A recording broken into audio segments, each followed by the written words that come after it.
et bienvenue dans ce JBJ News, votre actu ludique hebdomadaire, comme d'hab, la boutique Jeux Barjo à Bordeaux, vous connaissez. Cette semaine je suis solo, Romain a encore pris quelques jours de vacances, j'espère qu'il n'est pas tombé malade, comme vous le verrez dans ce petit Medical Mystery ici.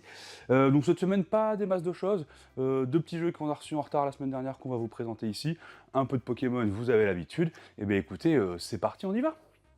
Pour commencer cette semaine, nous recevons le petit Haru Ichiban, donc c'est un jeu de la semaine dernière qu'on n'a pas pu vous présenter à temps parce qu'on l'a reçu en retard, du coup je le présente maintenant.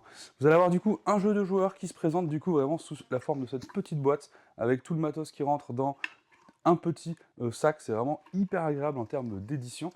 Donc jeu à deux, jeu abstrait dans lequel vous allez essayer de remplir soit une ligne de 4 de vos fleurs, pardon, soit une ligne, soit une colonne, soit une diagonale. Le premier qui fait ça, il va avancer ici, et on va refaire autant de manches que nécessaire jusqu'à ce que vous ayez atteint 5 points. Du coup, comment ça va se passer? Vous allez avoir des petites fleurs comme ceci, donc vraiment des petites fleurs en acrylique. Tous les joueurs ont leurs fleurs, et elles sont numérotées de 1 à 8, si je dis pas de bêtises. On va secrètement en choisir une qu'on va révéler en même temps. Hop, ça nous donne du coup 2 valeurs. Qu'est-ce qui va se passer? Le joueur qui a la plus petite valeur va devoir se placer sur le nénuphar qui était sur sa phase retournée ici. Le joueur qui a la plus grande valeur va se placer où il veut sur les autres nénuphars. Hop, donc en essayant bien sûr de respecter cette petite contrainte. A noter que le joueur qui a la plus petite valeur maintenant va pouvoir, comme dans un jeu de taquin, pousser et déplacer du nénuphar. Donc il pourrait très bien dire, en fait moi celui-là, je le mets ici. Ou alors, comme je vous ai dit, on peut pousser, parce que si j'ai plusieurs nénuphars et que je pousse, ça en pousse deux d'un coup. Du coup, on va essayer de réorganiser le plateau. À ce moment-là, l'un des joueurs retourne un des nénuphars, hop, qui n'avait pas encore été retourné, et du coup, ça deviendra la prochaine tuile sur laquelle se placera la petite valeur. Donc vraiment, petit jeu abstrait comme ça. Les règles sont assez simples, mais c'est assez technique, il faut penser à ce que risque de faire l'autre. On voit un peu, si je mets le plus petit numéro, je suis sûr de m'installer ici, et donc potentiellement de faire une ligne, une colonne, etc. etc. Donc vraiment, si vous aimez les jeux abstraits à deux, un matériel d'édition vraiment très stylé, vous avez le petit tapis en néoprène, les tuiles en acrylique, voilà, n'hésitez pas à venir tester ça. Pour continuer dans les jeux qu'on a reçus la semaine dernière, le nouveau Exit, bon là normalement vous connaissez déjà un peu le principe, jeu d'escape game dans lequel vous allez résoudre une série d'énigmes qui va vous amener à la compréhension de l'histoire. Donc ici, un nouveau dans la gamme confirmée. Donc voilà, si vous aimez les Exit ou vous souhaitez découvrir avec une version un peu challenge, parce que voilà, confirmé c'est pas le starter, mais écoutez, c'est dispo pour vous. Pour les vraies nouveautés de cette semaine arrive enfin, après pas mal de mois de retard qui a été repoussé, Kelp.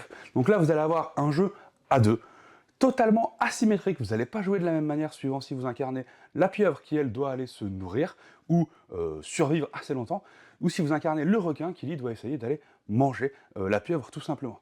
Du coup, comme je disais, jeu asymétrique, vous allez avoir du coup des objectifs différents, donc comme je les ai décrits tout à l'heure, mais des façons de jouer aussi différentes.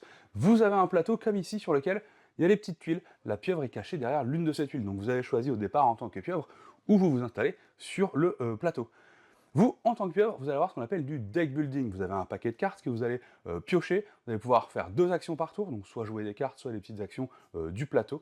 Ça va vous permettre éventuellement de intervertir des tuiles, aller en installer des nouvelles parce que vous avez besoin d'amener de la nourriture pour la manger. Attention, quand vous mangez de la nourriture, souvent vous allez devoir vous révéler. Donc là, le requin a un peu plus d'infos sur où vous êtes. Donc il va falloir jouer de tout ça, vous cacher, vous déplacer, manger les bonnes choses au bon moment. Pendant ce temps, le requin, qu'est-ce qu'il fait? Le requin, il fait du bag building. Donc il a un petit sac dans lequel il va aller piocher un certain nombre de dés, les lancer et pouvoir faire différentes actions. Les dés bleus vont lui permettre de booster ses mouvements sur le plateau en utilisant les courants d'eau pour se rapprocher de là où soit il vous a vu, soit il pense que vous êtes. Les dés jaunes vont lui permettre d'acquérir des nouveaux dés, donc d'acheter des petites cartes avec marqué, là vous obtenez ces dés-là, pour améliorer un peu son sac et augmenter ses chances de piocher les dés qui l'intéressent. Les dés rouges vont lui permettre d'attaquer. Attention, parce que plus il essaie d'attaquer, plus il se fatigue. Donc si jamais vous attaquez trop dans le vide en pensant que la pieuvre elle est là, elle est là, elle est là, vous épuisez un peu votre jeu et vous risquez de vous perdre tout simplement, puisque comme je disais, au bout de 4 ou 5 manches, je crois que c'est 5 manches, la pieuvre gagne automatiquement si elle n'a pas perdu. Donc du coup, vous avez vraiment ces deux façons de jouer asymétriques, assez poussées dans la symétrie, c'est assez tactique, c'est assez intéressant. Je pense qu'il y a un jeu où vous avez vraiment envie de pousser votre personnage à fond, découvrir toutes les options qu'il peut faire, mais il y a aussi le côté de tester l'autre, voir qu'est-ce que lui, il a comme action, etc. Donc c'est très très cool. Nous, on a vraiment beaucoup aimé, le matos c'est incroyable, les tuiles en acrylique, la petite statue du requin, superbement illustré aussi. Donc vraiment, si vous aimez les jeux à deux un peu plus initiés, qui vont vous casser un peu la tête, parce que ça peut aller jusqu'à 45 minutes, 1 heure de jeu, je pense, pour vos premières parties, bah écoutez, n'hésitez pas, c'est du très très bon ça. Alors cette semaine, nous recevons des patients en urgence. Attention, ils ont besoin de votre aide. Allez-vous réussir à les sauver? Voici New York, service d'urgence médical Mysteries, qui est du coup un petit jeu d'enquête. Et oui, on dirait pas comme ça. Vous allez enquêter sur quoi? Sur qu'est-ce qu'il est arrivé aux différents patients. Vous avez 4 enquêtes, donc 4 patients qui arrivent chez vous. Ils sont malades, ça va pas très bien. Un peu à la Doctor House, vous allez essayer de comprendre ce qui a pu leur arriver. Attention, vous savez, les fichiers des patients, leurs antécédents, etc. Il faut regarder est-ce qu'ils n'ont pas une petite allergie que vous n'aviez pas prévue. Vous allez pouvoir leur administrer certains traitements en fonction de ce que vous avez lu qui vous paraissent pertinents. Vous allez pouvoir aller questionner des spécialistes de certains types de maladies pour vous aider un petit peu tout ça. Donc vraiment, c'est hyper innovant. Cette thématique est du jamais vu, mais c'est vraiment très très cool, très immersif. Assez difficile, on n'est pas sur un truc, c'est pas des gens qui ont juste la gastro qui viennent chez vous. Donc voilà, vous avez vu, il y a pas mal de petits matos, des choses à regarder, à fouiller.